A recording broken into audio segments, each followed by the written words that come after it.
Hello and welcome to Let's Review. Well, there's less than a week to go until Christmas, so this week I think I fancy treating myself. So I am going to talk about one of my favourite games of all time, which means that it's time to once again go digging in the crate.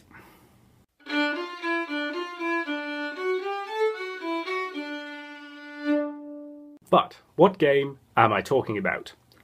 Well, if you've read the title of the video, you'll know. If not, Star Wars Knights of the Old Republic. This is one of my favourite games of all time. I honestly have no idea how many times I've actually finished it. However, I want to talk about some pretty major spoilers, so if you haven't played it yet, I recommend you go and buy the iPad version now. But it's okay, I'll wait.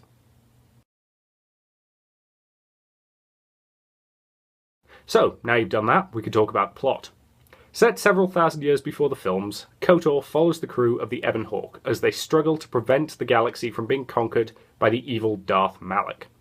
So far so standard, but where KOTOR really shines is in some of the best characters and writing in gaming.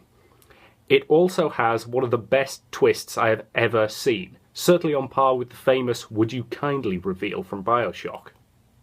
Should you not have spoiler warninged that as well? Well, it's not like I actually gave away the twist. Besides, BioShock's been out for more than half a decade now. Regardless, the reveal that I'm talking about is, of course, the Revan reveal. You spend the entire game hearing about Darth Revan. He was Malak's master until he was betrayed and ultimately killed by the Jedi. And you spend the entire game believing that. Until quite near the end, when it's revealed that all along, you were Revan. The notion that you've been playing as a brainwashed version of the greatest villain in the galaxy is actually a really, really good twist, and it's explored in some interesting ways, trying to figure out where the Revan personality that was imposed on you ends, and where the original personality begins. It's actually an idea that's embraced an awful lot more in the book, that shares the character's name. Was that book not criticised for not being sufficiently focused on Revan himself?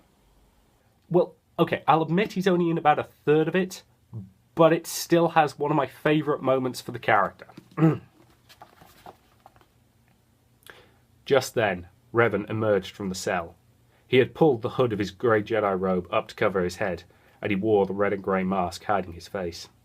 A dozen bolts of lightning sprang from Nerissa's hand, arcing across the room to incinerate her enemies. Instead of leaping back into the cell to avoid the deadly attack, Revan stepped forward to intercept it. Both hands were held in front of him, his arms fully extended at shoulder height, his thumbs touching and his fingers splayed wide. He drew the bolts of lightning into his waiting grasp, channeling them away from their intended targets and absorbing their power. "I am Revan Reborn," he said to Nerissa, "and before me, you are nothing." Nerissa's eyes went wide as Revan unleashed the power of her own attack against her. She tried to throw up another force shield, but the bolts ripped it apart and continued on unabated. The lightning engulfed her, and the intense heat consumed her instantly, leaving only a pile of charred ash. Ah, yes, the excessively badass moment. I know it's cliched, but be honest, when it works, it's great, and it really does work here. In addition to Revan, we also have his crew, which includes Canderous, the Mandalorian warrior, the insanely fun psychotic droid HK-47, and of course my favourite character of all time, Bastila Shan. Now, I mentioned all three of those in my rundown of my favourite characters in gaming, but the entire crew is worth talking about, with characters like Zalbar. You mean the Chewbacca knockoff? T3M4, the R2-D2 knockoff. Would you stop doing that? Look, just because they're paying homage to something doesn't mean they're ripping it off. There is a difference. And I like that every part of KOTOR feels like it's very Star Wars. Yes, you can criticise the fact that the technology hasn't really changed in 3 millennia, but you know what? I don't really care. And I think the Old Republic era actually has one major advantage over the time period that the films are set in. More than 2 Sith? More than 2 Sith. Look, I love the Darth Bane book series. They're an absolutely fascinating read, and the Rule of Two makes perfect sense from a Sith psychology point of view. but it does mean that we're never going to get massed battles between large numbers of Jedi and Sith like we are during this era. It's helped by the fact that your crew has 4 Jedi on it. That's Revan, Bastila, Jolee, and Juhani. And each one of them is completely unique.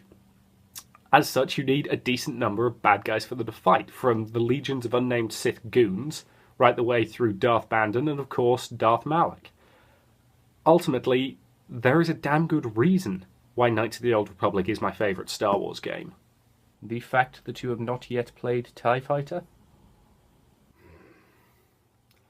Regardless, Knights of the Old Republic is a really fantastic game, though I will freely admit there are elements of it that haven't aged particularly well. The combat system's just okay, the graphics, well, let's just say you could tell that this game was made in the early 2000s, and the level designs are kind of so-so. That being said, the art design is really damn good, especially on a lot of the ships, which look like they are precursors to the ships we've seen in the films. With all that said, I absolutely recommend Knights of the Old Republic. It's still a fantastic game, and if you haven't played it yet, you can get the iPad version, which works absolutely fine, even if the control scheme is a little weird until you get used to it. Now, if you'll excuse me, I have some last-minute Christmas preparations I probably ought to be getting on with. I will see you later.